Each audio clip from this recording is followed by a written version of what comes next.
Hola, hola, ¿qué tal? Saludos cordiales en el canal del Senado.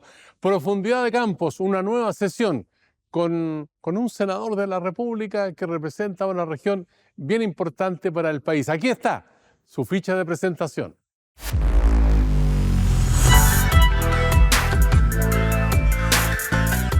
Senador Francisco Chaguán, representante de la región de Valparaíso, militante del Partido Renovación Nacional, abogado, 54 años, tiene amplia experiencia jurídica a nivel parlamentario. Estaremos conversando sobre las evaluaciones de lo que fueron las primarias presidenciales, las últimas cifras económicas entregadas por el Banco Central, los avances en seguridad pública y la polémica por el uso fraudulento de licencias médicas.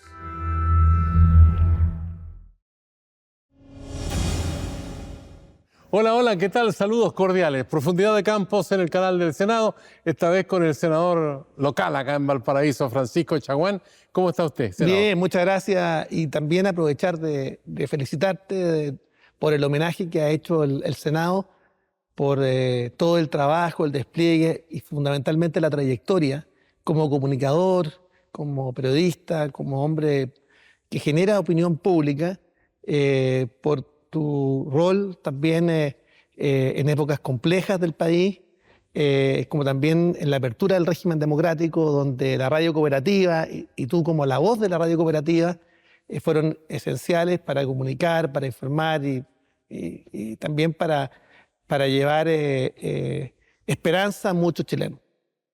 Muchas gracias, senador, en nombre de todo el equipo que trabajamos en conjunto durante tantos años.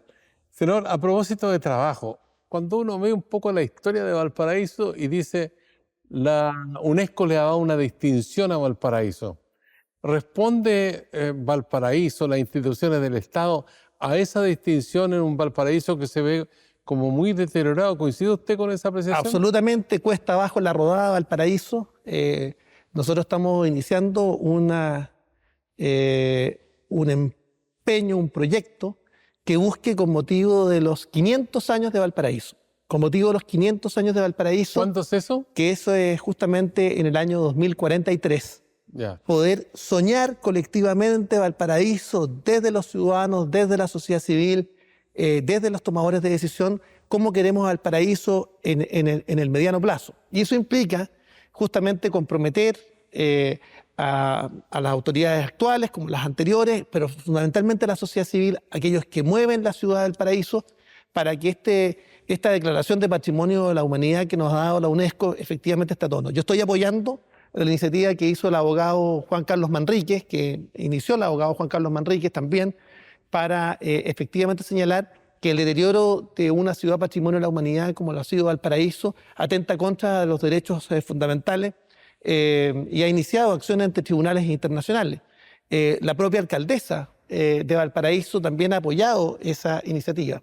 Y Valparaíso necesita esperanza, necesita revitalizar su casco histórico, requiere conservación patrimonial, requiere entender que todos los ciudadanos de Valparaíso somos ciudadanos patrimoniales.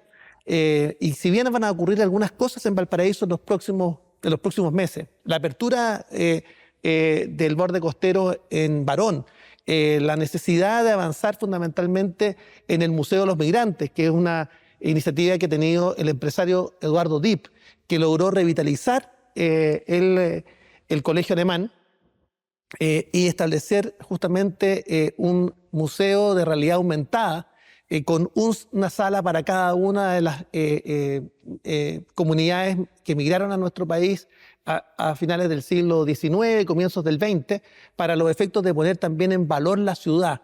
Y ahí también señalar que en algún minuto nosotros, cuando la comunidad alemana quería enajenar justamente ese inmueble, como se hizo con el hospital alemán, y que se demolió el hospital alemán, que era también patrimonio de la ciudad, y además una parte de la red tan importante que tenía, hospitalaria que tenía la ciudad del Paraíso, para construir lamentablemente edificios y condominios. Aquí donde estamos hubo un hospital. Acá, sí. Y ahí voy a ese dato que me parece extraordinariamente potente. Nosotros logramos que el colegio alemán fue declarado patrimonial o de interés patrimonial, y luego, muchos años después, el empresario Eduardo Dipp recupera justamente para la ciudad de Valparaíso y entrega como un legado a la ciudad este museo. Tú hablabas justamente que acá donde se emplaza este Congreso Nacional, estuvo el Hospital Deforme. Yo me encargué de que hubiese una placa al ingresar justamente a este edificio que finalmente conmemorara que acá efectivamente tuvimos el Hospital Deforme. En aquel entonces, Valparaíso tenía un estándar de camas disponibles, camas clínicas disponibles similar a los países europeos. 7 hospitales, muchos de ellos desaparecieron. El hospital ferroviario, que luchamos por mantenerlo y que finalmente fue enajenado. Y hoy día vemos cómo en el sector de Barón hay edificios de departamentos, lamentablemente. O el hospital alemán, que también, el hospital Deforme, que estaba pasado en este lugar, o el hospital Cervena, o sea, y tantos otros que finalmente terminaron por desaparecer. Y acá se requiere urgentemente un nuevo hospital Van Buren, por el cual nos hemos jugado. Hemos buscado lugares de emplazamiento en predios que son fiscales y que esperamos que ahí, tal como logramos asegurar los recursos necesarios en la ley de presupuesto para el informe preinversional para un nuevo hospital Van Buren, es necesario justamente ponerlo en valor en términos de decir que acá se requiere un nuevo complejo hospitalario que pueda resolver las listas de espera. Teniendo en cuenta además que el hospital Van Buren es referente nacional, por ejemplo, las atenciones de cáncer, y donde vienen personas desde la región de Atacama, la región de Coquimbo, la región de Aconcagua, el interior de la región de Valparaíso, a atenderse justamente al Hospital Van Buren, y ahí es fundamental ponerlo en valor. Eso es uno de los elementos, pero acá tú ves cómo el casco histórico, fruto o como consecuencia de las incivilidades, se ha convertido en un patrimonio deteriorado. Y acá el llamado al rescate del ciudadano patrimonial, que ponga en valor su propia ciudad, como lo hizo Medellín en su momento, y como esperamos que lo haga Valparaíso, es elemental y esencial. Y en ese contexto, martes de esta semana, tuvimos justamente un evento interesante, la primera exposición del Plan Maestro para la conservación del sitio patrimonial, que se va a exponer justamente en la UNESCO. Ahora, ¿de qué manera ha gravitado el hecho que el Congreso Nacional esté acá en Valparaíso y no en Santiago como era históricamente? Esencial. Esencial en términos de algún punto de interés que genere trabajo, que genere actividad, por supuesto que revitaliza el puerto de Valparaíso. De lo contrario, estaríamos en una situación incluso más compleja. Pero también hemos señalado que es fundamental generar un plan de desarrollo del sector del almendral, que fue iniciado y puesto en valor durante el gobierno del presidente Piñera, y que es necesario también que se logre concretar en esta administración o en la próxima, ya en la próxima esperamos, donde efectivamente la defensa, por ejemplo, que dimos en su momento de los trolebuses. Piensa tú que los trolebuses iban a salir de la ciudad, iba a cerrar la empresa, iba a dejar en un completo abandono a los trolebuses. Dimos la pelea. Estamos dando la pelea ahora por el tema de los ascensores, y efectivamente la subsecretaria de Patrimonio ha dividido lo que dice relación con la conservación de los ascensores con el mecanismo de funcionamiento, y eso va a permitir que Obras Públicas pueda efectivamente avanzar en la licitación del mejoramiento del mismo. Acá se requiere conservar los ascensores, conservar los trolebuses, conservar, por supuesto, el casco patrimonial, pero por sobre todo pensando en que Valparaíso aspira a ser la capital, la sede del Tratado de Protección de los Océanos, y donde esperamos que en Barón, en el sector de Barón, se consolide justamente aquello. Pero hay mucho por hacer, y quiero decirte que Valparaíso está en el peor de los mundos. Y acá necesitamos unir todas las fuerzas. Por eso nuestra iniciativa, junto con Rodrigo Díaz, el abogado Rodrigo Díaz, es conmemorar con motivo de los 500 años de la ciudad de Valparaíso en un proyecto colectivo que una a la ciudad respecto de un proyecto y una visión conjunta respecto a cómo queremos ver Valparaíso y cómo logramos de aquí al 2043 hacer todas las transformaciones, desde la licitación del Terminal 2 de Valparaíso, del puerto de Valparaíso, hasta aquello que dice relación con la revitalización de su intangible, de su patrimonio cultural, de su patrimonio arquitectónico que es tan relevante. Yo le voy a hacer una pregunta después que tiene que ver con esto mismo que está diciendo, pero ahora queremos presentar una nota que va a servir para animar la conversación que tenemos aquí en Profundidad de Campos en el canal del Senado de la República de Chile con el senador Francisco Chaguán de la región de Valparaíso. Por favor, director. Con el cierre de las primarias del oficialismo en el que se impuso con claridad la abanderada del Partido Comunista Janet Jara, el panorama presidencial en Chile comienza a delinearse de cara a la elección del próximo 16 de noviembre del presente año. A poco más de un mes de plazo legal para inscribir candidaturas que vencen el 18 de agosto, ya hay al menos 6 nombres confirmados y otros tanto en proceso de reunir los apoyos necesarios. De ellos ya están en la papeleta Janet Jara, Evelyn Matei, José Antonio Kast, Franco Parisi y Johannes Kaiser. Sin duda, ante este escenario electoral comienzan los desafíos de hacer eco las solicitudes ciudadanas. Una de ellas es la delincuencia, la migración descontrolada, la crisis del sistema de salud y el acceso a la vivienda. Las propuestas de los candidatos en su mayoría se enfocan en la lucha frontal contra la delincuencia, el narcotráfico y la corrupción, junto con el fomento del empleo, el emprendimiento y el apoyo a las pymes. De allí que los caminos que tomen tanto el oficialismo como Chile Vamos hará la diferencia en miras a una segunda vuelta presidencial.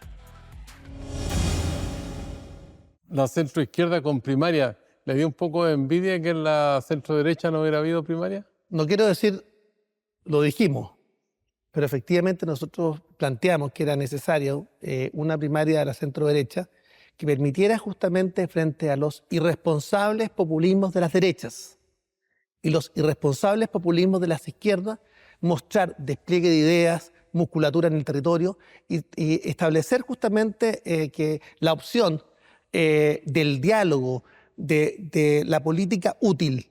¿Usted no fue solamente el precandidato, voto útil. no? Así es.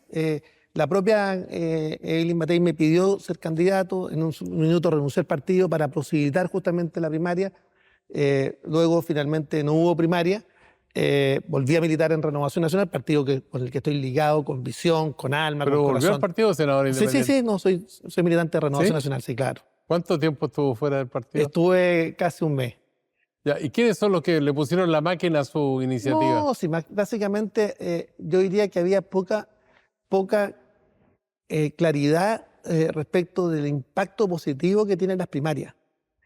Tuvimos durante un mes el foco puesto en la izquierda y básicamente acá era necesario que los sectores de centro, nosotros estamos llamados a ser el nuevo centro, la centro derecha, junto con demócrata y amarillo, se han consolidado como un nuevo eje de centro.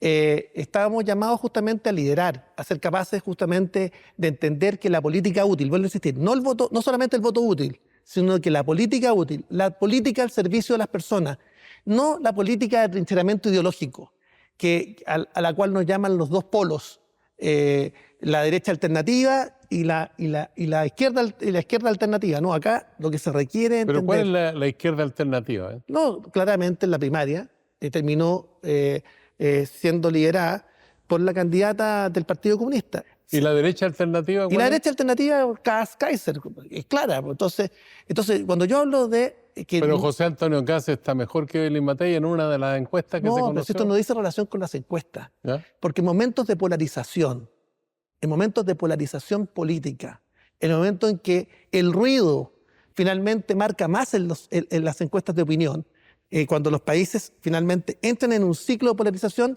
quiero decirle que ni los populismos de las derechas ni los populismos de las izquierdas son la solución que el país necesita. Porque hasta ahora no ha habido propuestas. Si usted me dijera que ha habido propuestas durante el periodo legislativo, no estoy hablando de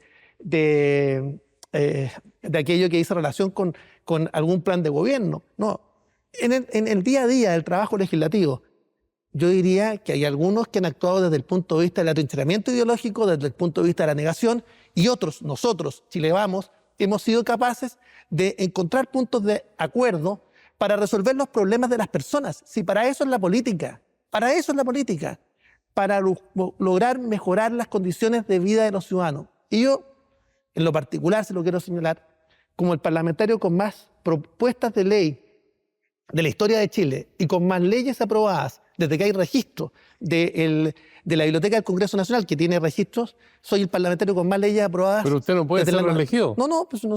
¿Va a ser candidato a diputado? Gracias a una ley de mi autoría. ¿Va a ser candidato a diputado, no? No creo, no. Yo he señalado que, bueno, habrá que ver, hay un plazo, pero yo he manifestado que no, yo estoy dispuesto a seguir colaborando con la cosa pública, pero los temas no hay que analizarlas desde nuestra opción minúscula. No, yo no estoy en esa... Me dice el director que tenemos una pregunta que tiene que ver precisamente con eso. ¿Quién sería, un senador o senadora? Hola Sergio, hola Francisco, gusto de saludarlos los dos. Francisco, después de estar 4 años en la Cámara de Diputados, 16 años en el Senado y terminando el periodo que permite la ley acá en el Senado, me gustaría preguntarte qué va a ser de ti una vez que termines en marzo el periodo senatorial, tu segundo periodo. Nos gustaría saber, tú eres una persona joven, recién tienes 54 años, tienes toda una vida por delante y en política has demostrado que eres muy intenso en tus trabajos y de verdad creo que sería una pena que te retiraras. Pregunta al hueso, ¿ah? De su camarada Bueno, senador. efectivamente yo estoy saliendo de mi ejercicio como parlamentario cuando otros ingresan. 54 años, 2 periodos de senador, 1 de diputado. Yo me voy con la tarea del deber cumplido. Más de una centena de leyes. Ese es el registro de la Biblioteca del Congreso Nacional. Desde aquellos proyectos de iniciativa propia, como la ley de enfermedades raras o poco frecuentes, o aquellos que nos patrocinó el Ejecutivo, la ley del cáncer, la ley del ministerio, que creó el Ministerio de Ciencia, Tecnología y Conocimiento, aquellos que dicen relación fundamentalmente con temas que dicen relación con el mejoramiento de las condiciones de vida de las personas. Por supuesto que yo me voy con ese deber cumplido. Además, pero sería una pena que no siguiera en el Parlamento. Pero bueno, entonces... la tarea de representación es una tarea que me apasiona, es cierto. Y tenemos un trabajo además muy intenso en el territorio. No solamente a través de Vamos que se puede, constituimos el banco de discapacidad más grande, uno de los más grandes del país, entregando más de 8.500 sillas de ruedas, 1.500 catres clínicos, erradicamos 2 campamentos, hemos hecho un esfuerzo muy relevante, sin ayuda del Estado. Pero el senador Bianchi se fue del Senado, postuló a la Cámara de Diputados y es diputado de la República. Pero bueno. ¿No le tinca a usted ser diputado? Yo quiero seguir aportando a la cosa pública, esa es mi vocación, pero ciertamente... ¿O espera ser ministro si es que le metáis ganas a la elección? No, mira, si uno no puede pensar... ¿Pero le gustaría la idea? No, uno está dispuesto a seguir colaborando. Yo soy muy reacio a generar hipótesis respecto a mi futuro. Yo simplemente voy a seguir trabajando con la misma intensidad, con la misma vocación y con el mismo impulso. Lo que me deja tranquilo es haber terminado mi ejercicio parlamentario con el parlamentario con más propuestas de ley, con más leyes aprobadas desde el año 90 en adelante y además con un trabajo en el territorio, yo diría completamente desplegado. ¿Me cuento una anécdota? Sí. Bueno, el senador Carlos Montes dijo en su momento: voy a dejar de ser senador y voy a participar en la junta de vecinos, qué sé yo, en mi comuna. Terminó de ministro de Estado, ¿no? Sí, bueno. ¿Le parece la idea? Bueno, siempre uno está disponible para aportar, pero vuelvo a insistir, yo no me pongo en esa hipótesis porque la verdad es que yo no estoy pensando en mí, hay que pensar en los proyectos colectivos. Ahora, te quiero señalar cuál va a ser el proyecto emblemático que yo espero que sea mi legado. El Consejo Prospectivo para Chile. Y yo pienso que ese Consejo Prospectivo espero que haga la diferencia entre cómo hagamos una políticos. pausa y me cuentan en qué consiste dentro de un instante aquí en el canal del Senado, Profundidad de Campos, con el senador por la región de Valparaíso, Francisco Achaguán, que volvió a ser militante de Renovación Nacional. Volvemos.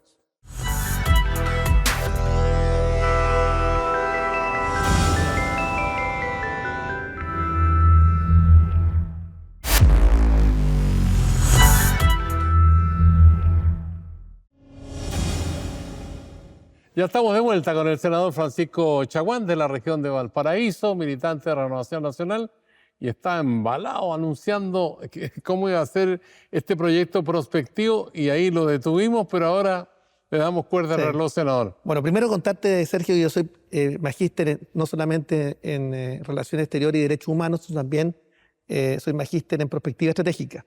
Y los países que dan el salto cualitativo y cuantitativo al desarrollo son aquellos países que han logrado construir un proyecto colectivo de nación. Por eso cuando yo te hablo de los irresponsables populismos de las derechas y los irresponsables populismos de las izquierdas, es que son los que impiden que tengamos un proyecto colectivo de nación de mediano y largo plazo. Finlandia, en la década del 90, era uno de los países con peor calidad de educación en Europa, con pésima distribución del ingreso, dependiente del petróleo ruso. Imagínate ahora cómo estaría.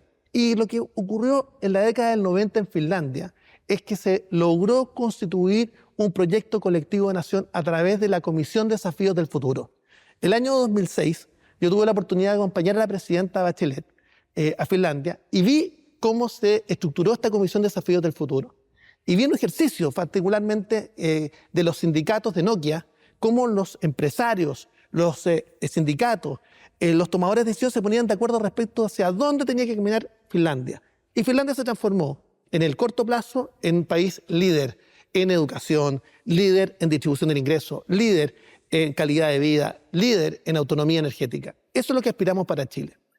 Cuando el año 2007 constituimos la Comisión de Desafíos del Futuro, primero en la Cámara de Diputados, y presentamos el proyecto junto con Marco Enrique Ominami, Álvaro Escobar, con Enrique Acorsi, entre otros, Teo Valenzuela, logramos buscar un espacio institucional de diálogo social. Luego, ¿cómo cuando sería pasé al Senado, ahora el proyecto en concreto? ¿Cuándo podría aterrizar?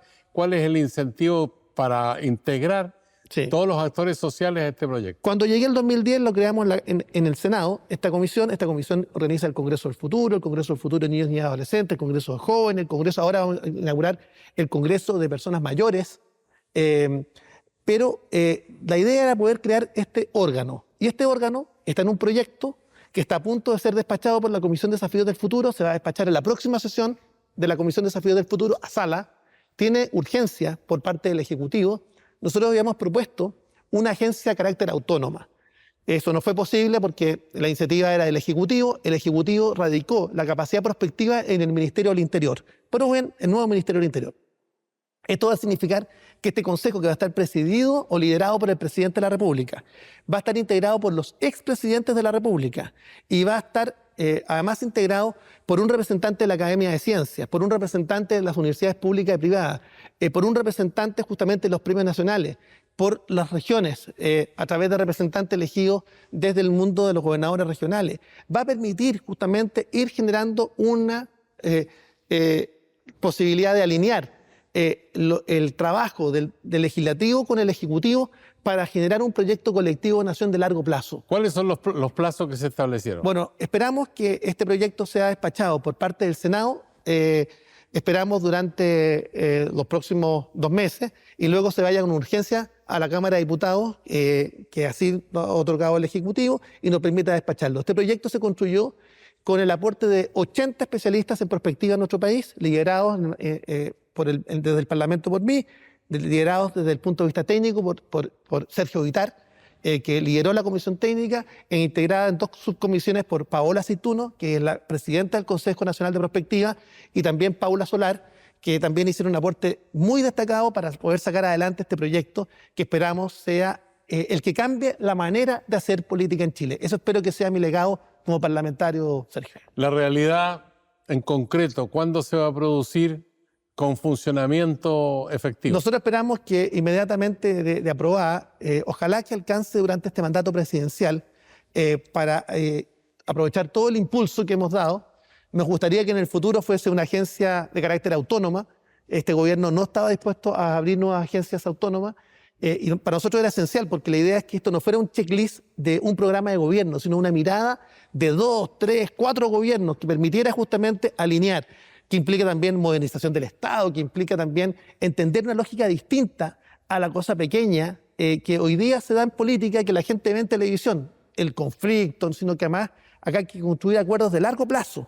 Y por eso es tan importante el amplio camino del medio que permita justamente el diálogo y la coexistencia de todos los actores, ahora, pensando en Chile, primero en Chile, segundo en Chile y tercero en Chile. Ahora, ¿cómo se inserta esta iniciativa que es tan contundente como usted explicita en un clima de incertidumbre mundial? Porque esto no solamente Sí. con la economía en Chile, la política a nivel mundial, las guerras en acción, digamos, con una propuesta ultraconservadora de Donald Trump que sin duda provoca alteración en Así todos es. los países que forman parte de Naciones Unidas. Vivimos en un mundo en que lo único permanente es la crisis, lo único persistente es la incertidumbre. Y por eso es tan importante es generar espacios de diálogo. La CEPAL organizó, a partir de este impulso que dio la Comisión de Desafíos del Futuro en Chile, que como te decía anteriormente fue la segunda creada en el mundo y la única legislativa, estamos trabajando con la CEPAL para crear justamente una instancia para masificar la creación de comisiones de desafíos del futuro en América Latina. Tuvimos hace pocos días la segunda cumbre de comisiones de desafíos del futuro de América Latina, donde la mirada compartida de políticas de largo plazo que implican respuestas, por ejemplo, a la soledad. Hoy día los índices de suicidio en jóvenes y en personas mayores en Chile es altísima y habla justamente de ese clima de soledad. Otros temas que es en relación con el envejecimiento o la crisis demográfica.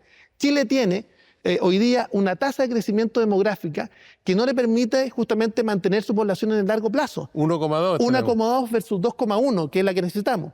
En el 2040, O sea, un niño, 2 por madre. por Eso madre, Para que la gente lo entienda. Efectivamente, en circunstancias que se requerirían 2,1 hijos por cada madre, por cada mujer en Chile. ¿Aporta la migración para eso? Muchísimo. De hecho, la mitad de los embarazos y los partos que se están produciendo justamente en nuestro país son de mujeres extranjeras. Y quiero decirte aún más. Se proyecta que el 2040, 1 de cada 2 nuevos chilenos va a tener a uno de sus padres extranjeros. 1 de cada 2 nuevos chilenos va a tener a uno de sus padres extranjeros. Eso habla de un cambio en la fisonomía del país, pero también habla de la necesidad de introducir cambios. Por ejemplo, inyectar más recursos en innovación, ciencia, tecnología y conocimiento, como lo hizo Corea del Sur en la década del 60, que tenía el mismo diagnóstico que Chile hoy día, pero que permitió el salto cuantitativo y cualitativo del desarrollo. O el fenómeno prospectivo que hizo Japón, que después de la Segunda Guerra Mundial, con 2 bombas atómicas, cuando estamos conmemorando 80 años justamente de las bombas de Hiroshima y Nagasaki, permitió justamente rearticular el país, generar como un líder en materias tecnológicas, o el esfuerzo que han hecho países como Portugal con diálogo social, o Finlandia o Nueva Zelanda, estos 2 últimos países que son afines a Chile en términos de que son... Oye, usted mencionó Congreso Futuro. ¿Quién es el padre del Congreso Futuro? ¿Usted o Guido Girardi? Juntos. ¿Sí? Juntos. Somos los 2 cofundadores del Congreso Futuro. Ahora, ha sido base fundamental. Ahora, yo soy el autor del proyecto de Comisión de Desafíos del Futuro en la Cámara y luego en el Senado, donde lo firmamos juntos, pero también con Soledad Alvear y con Enara Rein, donde, que es bueno también que estén todos los nombres sobre la mesa, porque eso habla también del trabajo colectivo que se realiza en los parlamentos. Ahora, ha sido ese una especie de semillero del conocimiento, de la expansión, de la integración. Porque yo vi en algún momento, en algunas de las sesiones durante el verano, largas filas, por ejemplo, en torno al Congreso Nacional de Santiago. Me llamó mucho la atención, pues es como si fuera un espectáculo de grandes proporciones, Sergio, y realmente lo fue así, ¿no? Es el 4º evento de divulgación científica más importante del mundo. El único organizado por un Congreso Nacional y el único totalmente gratuito. Traemos todos los años los 110 líderes del pensamiento crítico a nivel global. Pero además de eso, cada 15 días realizamos el Congreso del Futuro en tu comuna, donde nos hemos desplegado por cada una de las comunas del país, cada 15 días interviniendo en la educación primaria y secundaria. Eso que no tiene ni una línea en ningún medio de comunicación, genera un impacto relevante. Imagínate, la última fue en San Ramón. Llevamos a San Ramón robótica, programación, observación astronómica, la posibilidad justamente de que los niños pudieran escuchar música del futuro con los sonidos de alma. Eso habla efectivamente de cómo... Ojalá puedan llevar a Arica. Yo estuve en Arica hace poco y dicen que para la gran mayoría de las autoridades del Congreso, del gobierno, no, Chile llega hasta Iquique, que Arica lo tienen totalmente... Arica es tan potente Arica, que lo que hablábamos antes del fenómeno prospectivo, Arica ha sido la única región del país que generó un plan de desarrollo regional desde los ciudadanos y logró construir desde los ciudadanos un plan de desarrollo regional con pertenencia y con pertinencia. Ciertamente Arica es parte del corazón también desde el norte con Punta Arenas por el sur. El Congreso del Futuro, cuando me tocó presidir la comisión, logramos que llegara a todas las regiones del país, incluía Arica, incluía Punta Arenas, incluía la Antártica, el territorio antártico chileno. Hemos llevado Congreso Futuro a todos los rincones de la patria. Pero además, un tema importante, Congreso Futuro de jóvenes, Congreso Futuro de niños, niñas y adolescentes, Congreso Futuro de personas mayores. Estamos trabajando con la Municipalidad de Las Condes para radicar en el Congreso Futuro de personas mayores, justamente en esa comuna.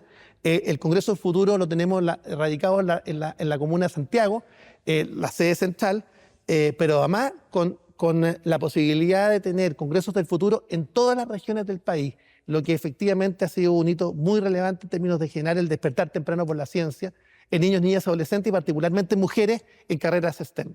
Tenemos preguntas ciudadanas. Encantado. Aquí habla el pueblo, senador. ¿A quién va a poner en pantalla, señor director Andrés Silva? Mi nombre es Mónica, vivo aquí en Valparaíso y quisiera preguntar a los senadores, ¿qué pasa con la salud?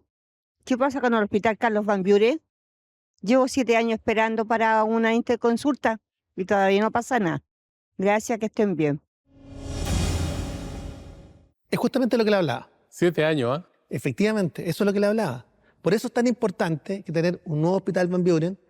Para eso nos hemos jugado, para eso conseguimos los recursos.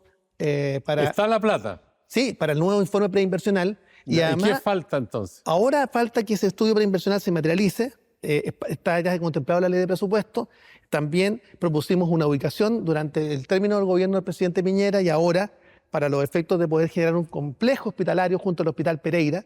Pero acá nosotros hemos señalado que el segundo prestador es vital. Muchas de estas personas que están esperando tienen relación con los cánceres. Los cánceres, donde el Hospital Van Buren es centro de referencia nacional, efectivamente hoy día no hay una adjudicación inmediata, automática, al segundo prestador.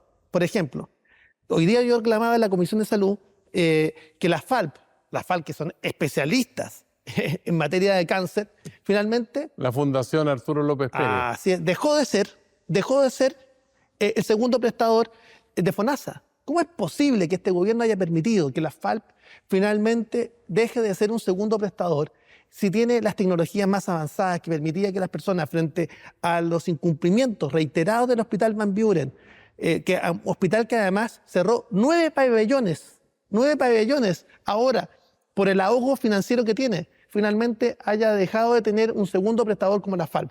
Y teniendo en cuenta además que en el Hospital de Niños de Viña del Mar se está construyendo un nuevo hospital de la FALP. Entonces a mí me parece, y yo interpelé hoy día al director de FONASA, consideramos que es inaceptable que este gobierno le haya cerrado las puertas a un segundo prestador como la FALP. ¿Qué respuesta le dio? Lo que me dijo básicamente es que no habían llegado a acuerdo, pero que seguían intentando. Básicamente lo que señalan en la FALP es que le habían pedido que tuviera cobertura de patologías que no cubren. Ellos están concentrados en cáncer. No le puede permitir que tenga que no tenga neurólogos, que tenga cardiólogos, no. Sí, que sea un segundo prestador para cáncer, que hoy día es la principal causa de muerte de los chilenos y que hoy día cuenta con una ley que logramos sacar, del cual somos coautor con Carolina Goich, que logramos sacar adelante, que tiene un registro que este gobierno no ha podido implementar para poder saber dónde están ubicadas las personas con determinados tipos de cáncer, para saber si hay condicionantes socioambientales que influyen en determinados tipos de cáncer, pero que siguen esperando. Entonces, a mí me parece inaceptable y volvemos a interpelar ahora por el canal del Senado al director de FONASA para que la FALP y otros centros especializados en cáncer finalmente sean segundo prestador. Oiga, faltan recursos y hay unos cuantos vivarachos, que son muchos parece, que se aprovecharon de las licencias médicas para ir de vacaciones al Caribe. No, inaceptable.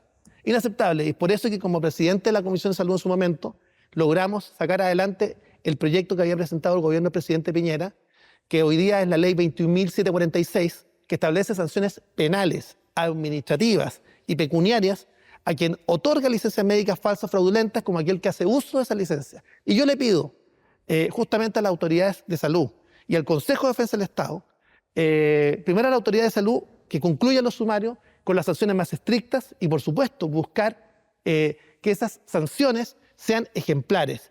Y esperamos efectivamente que se inicien acciones penales, porque efectivamente eso es falsificación de instrumento público. Y yo espero que con esta nueva ley, que ha rendido efectos, solo en un mes bajaron en un 16% los tratamientos de licencias médicas, y eso no es casualidad, no es que se hayan sanado por el milagro de Sor Dorothy Pérez. No. Acá lo que ocurrió básicamente es que aquellos que tenían la cultura del engaño, la cultura del aprovechamiento, la cultura del tirar licencias en el sector público y en el sector privado, finalmente se acabe. Pero también esperamos que el gobierno cumpla la palabra empeñada de tener un nuevo órgano que controle las licencias otorgadas tanto en el sector público como en el sector privado. Un importante porcentaje del 7% de aporte en salud de los trabajadores en el seguro privado de salud y en el sector seguro público de salud se va en pago de licencias médicas. Y un grupo muy importante de aquellas son licencias falsas o fraudulentas. Pero además tenemos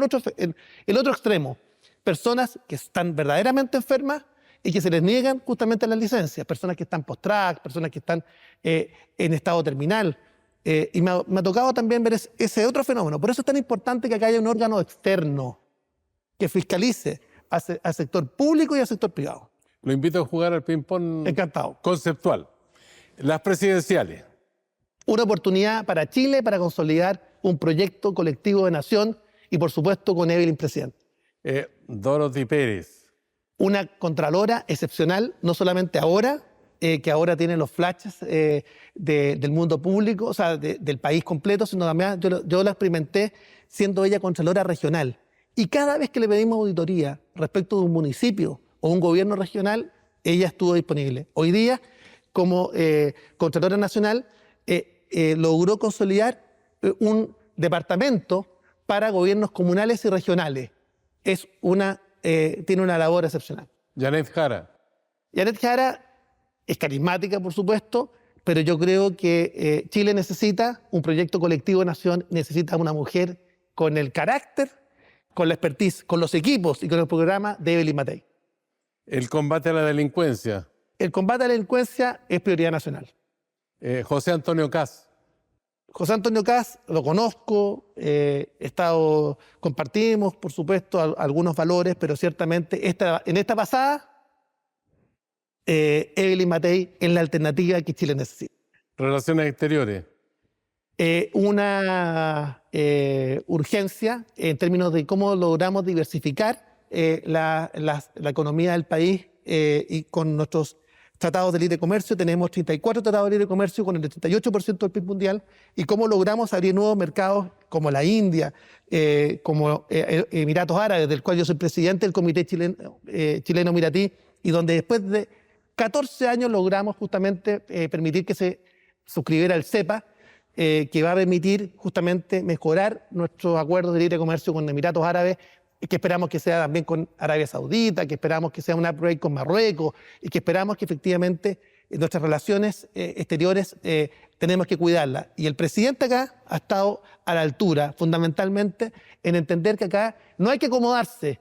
Chile no debe acomodarse en una u otra potencia. Chile debe ser capaz de entender que la defensa de los principios es esencial. La defensa de los derechos inalienables del pueblo palestino, del término del genocidio, de entender que Israel y Palestina tienen derecho a existir con fronteras seguras y reconocidas internacionalmente, es una urgencia. Minuto de confianza, son 60 segundos, idea, pensamiento, crítica, aspiración. Se requiere urgentemente resolver las situaciones pendientes, entre ellas, por supuesto, el drama que hoy día tienen los damnificados por el mega incendio en Viña del Mar, Quilpué y Alemana. No es posible que el gobierno haya construido menos viviendas de las que levanté yo con esfuerzo privado para los efectos de lograr levantar esperanzas en los vecinos damnificados.